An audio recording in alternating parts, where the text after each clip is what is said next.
On est sur le côté sud du garage de notre ami Paul Road Knight. Comment il l'appelle? Bougez pas, je vais dire son nom. The Pop's Garage. Pop's Garage. C'est sûr et certain qu'un passionné de voitures anciennes et de belles d'époque, bien c'est sûr que le garage est décoré à l'effigie de ces engins emblématiques. Mais je pense que mon ami Paul a une préférence pour les GM, mais comme tout bon collectionneur, il aime aussi les Ford, peut-être les Chrysler aussi. Ah, Chrysler, j'haïs pas ça, les muscle cars, là, les Cuda, les Chargers, ces chars-là, je les haïs pas. Quand j'étais jeune, j'ai eu des Chrysler. Ben moi, j'avais bien aimé les Desauto. Oui. Hein? Le Desauto, le Firefly. Desauto, Firefly, puis tout ça, là, ouais, c'est les années 56, 57, jusqu'à les années 60. Là, Incidemment, je parlais cette semaine avec Édouard Rodrigue. Oui, Édouard, oui, il fait longtemps à le canal, lui. Vous en avez fait des vertes et des pas mûres. Ah oui, on a eu du fun. Bon, OK. On est rentré à l'intérieur pour se réchauffer un petit peu, quoique c'est quand même pas si mal à l'extérieur. Moi, j'ai connu Paul Road Knight dans les années 90, alors qu'il y avait un Buick Riviera 64. Je l'ai connu un peu avant, mais c'est son Buick Riviera qui m'avait vraiment impressionné. C'était quelque chose de beau à ce moment-là. Oui, c'était un pas pire char. C'était un beau gros char, 425, 2,4 barils, des roues de broche d'origine de GM. Moi, je l'ai modifié un petit peu, là, comme que j'ai toujours fait avec mes autos. Mais c'était une belle auto. Il y avait même un setup à l'intérieur du coffre avec des petits bonhommes avec mécanique, quelque chose de même. C'est de ça? Oui, oui, exactement. Là, on voit aussi un Chevrolet Bel Air 55, ça? Oui, ça, c'est un 56 Chevrolet Bel Air. OK. Si on le regarde ici sur la photo, ça, c'est quand je l'ai acheté. OK. Puis je l'ai rentré dans le garage ici pendant un hiver. Puis quand il est sorti au printemps, il est sorti comme celui-là ici. Comme ça. Ouais. Il s'était grandement amélioré, quoi qu'au départ, il était quand même une voiture assez... Ouais, c'était une voiture complètement restaurée quand je l'ai acheté, moi. OK. Je l'ai acheté dans New Hampshire. Puis je l'ai emmené ici, puis je l'ai tout démanché en morceaux. J'ai changé la mécanique parce que c'est original. J'ai mis une suspension à l'air avec un ordinateur. Il y a un 283 là. Ce qu'il appelle, là. Il n'y a pas de power steering, pas de power brake. Pas de power steering, pas de power brake, pas de frein à disque. J'ai tout mis ça là-dessus. Et puis si on parlait de la Corvette qui est là, 65? Oui.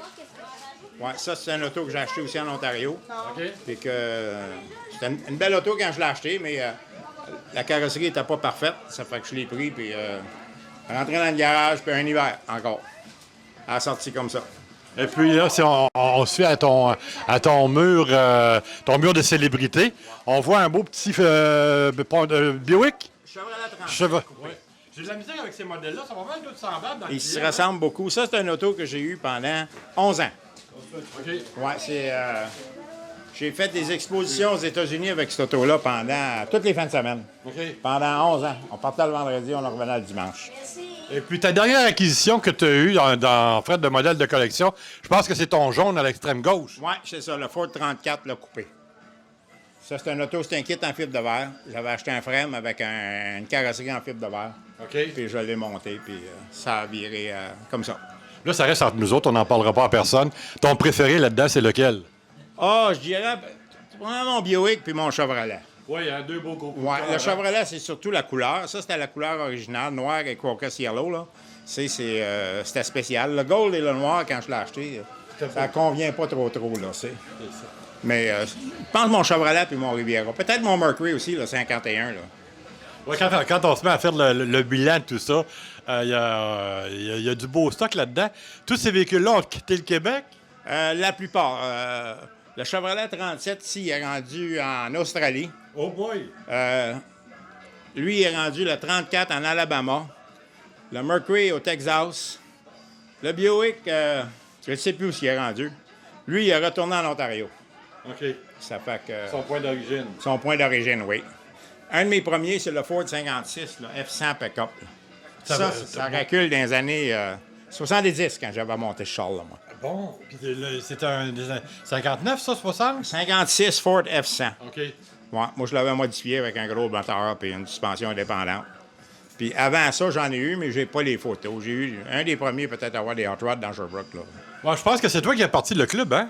Non, c'est pas moi, c'est Jean-Guy Aubin qui avait parti le club En premier, après ça, c'est allé avec Jean-Marc Grenier, je pense, Jean-Guy Aubin, là-dedans, là, le premier club de hot rod qu'il y a eu à Sherbrooke. Mais le club de voiture en scène de l'Estrie, comme on le connaît, était un des premiers, je veux dire, à avoir adhéré au club. Oui, oui, exactement. OK.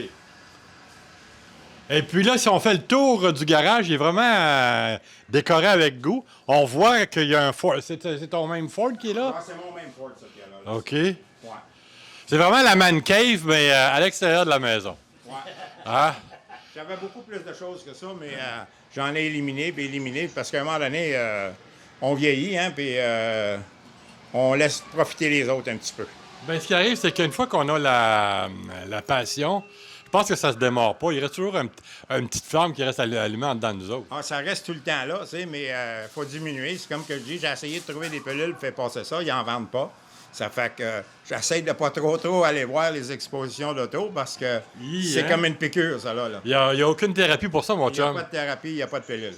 Parce que moi, je veux dire, écoute, je suis, sans vouloir vraiment mettre l'emphase sur mes véhicules à moi, j'en possède 9. Puis là, je viens d'acquérir une ambulance, comme on a ici. Il faut voir un moment donné quelqu'un nous mettre le break. Hein? Ah, c'est pas facile, hein? Un moment donné, la seule chose qui peut arriver d'inconvénient, c'est le manque d'espace. Oui, c'est ça. Puis je suis certain, le même matin, tu trouves une autre ambulance, ça va t'agacer. Ça va être titi.